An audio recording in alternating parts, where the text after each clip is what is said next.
My name is Pravesh Pasal, and I'm pursuing my MSc Project Management in Ravensbourne University. And today I'm here for a reflection video of Principle of Project Management module with the topic the charity event for fundraising program to the education sector.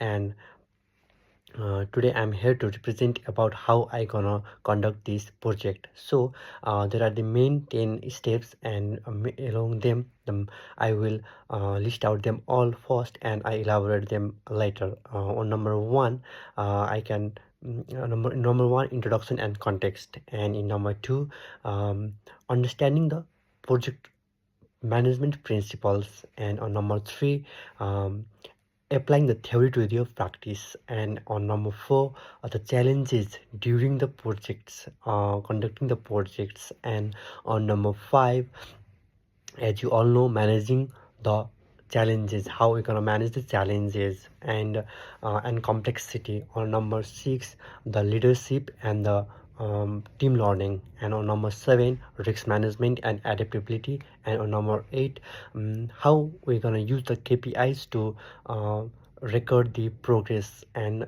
everything. And in number nine, what are the impact of my project perspectives, and number 10, as you all know, that's the conclusion. And if we are talking about the number one steps, on the number one step I already told about that, introduction and context. So in introduction and context, so how we gonna use the principle of project management on my topics, and reflection videos and learning genre, how we gonna reflect the videos and genre, and reflections of the, it shows the reflection of the progress, professional development. And while we're talking about the understanding the project management, so it always told about the planning, execution, and how we're going to initiate the program, and how we're going to initiate our project. And it always use the PMBOK, which refers to the stands to the project management body of knowledge, and we are going to use that also in my project. And always understanding always helps to think systematically rather than hazardously. And if we are talking about the third, uh, uh, applying the theory to the practical, how we're going to apply the theory. And while applying the theory, we're going to use the Gantt chart, and we're going to use the RACI, and we can use the SMART methodology, and we are going to use the WPS, or work breakdown structure. And now we are going to talk about the challenges, in which it's on step number 4, and what are the main challenges while doing the projects. And it always include the definition of the realistic scope of a project management, and how we're gonna manage the components on a project simultaneously. And it also talks about the estimating the overall cost value, how many money um, we're gonna use on a project. And as you all know, the refunds is very important while doing the project. And for overcoming the all challenges, we are gonna use the PMBOK method, and which I already talk about it. It stands for the project management body of the knowledge. So we're gonna use that, and we're gonna overcome the challenges, and many other steps are taken for to overcome the challenges.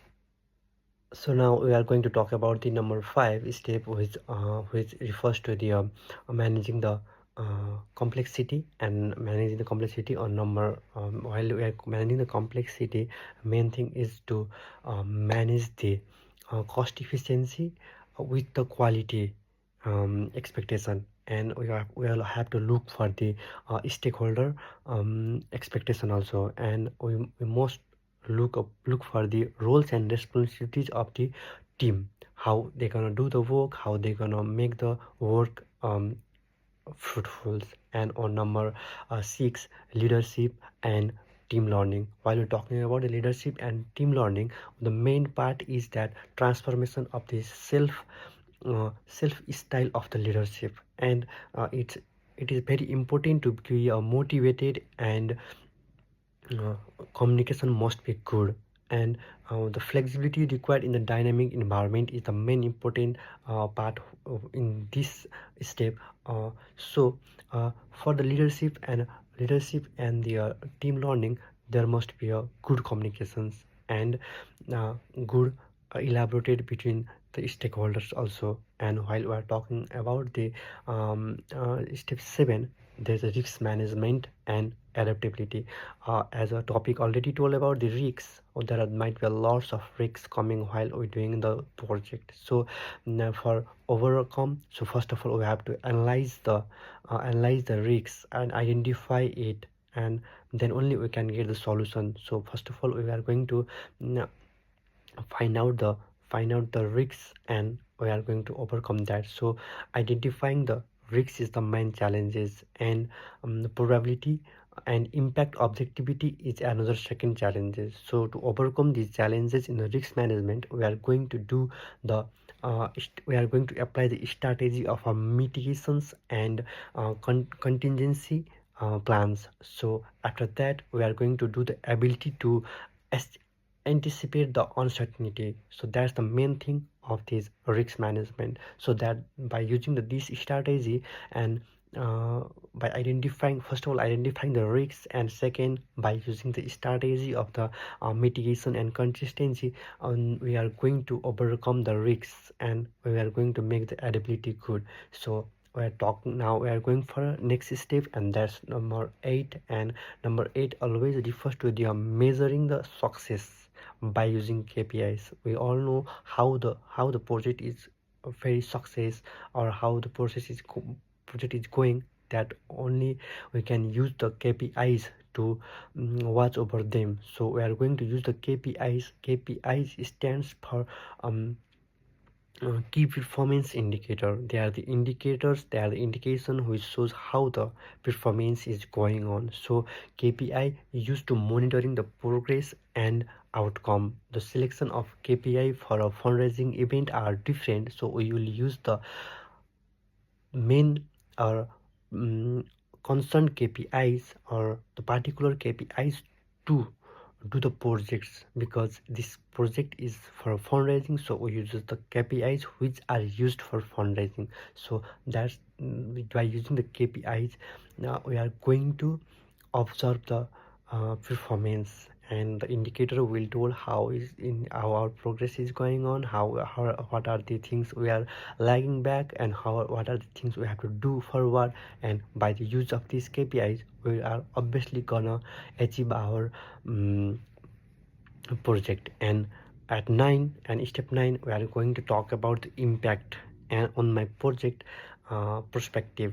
So what are the impact done by my project? So if we are talking about the impacts, motivation to apply this in the future, how we going to apply this project on a future, what motivate me to make the difference in future by my project. So main thing is that to make a difference in a society, to make a difference in a person, to make a difference in a whole is the main thing of the every project. So the there must be impact, positive impact in the society to make the any project fruitful. So the main thing is to that, to motivate to apply this in the futures. And understanding the value of a reflection learning through my projects, you can learn how the reflection learning is good. And recognition of the leaderships and the importance are the main aspects of my project on.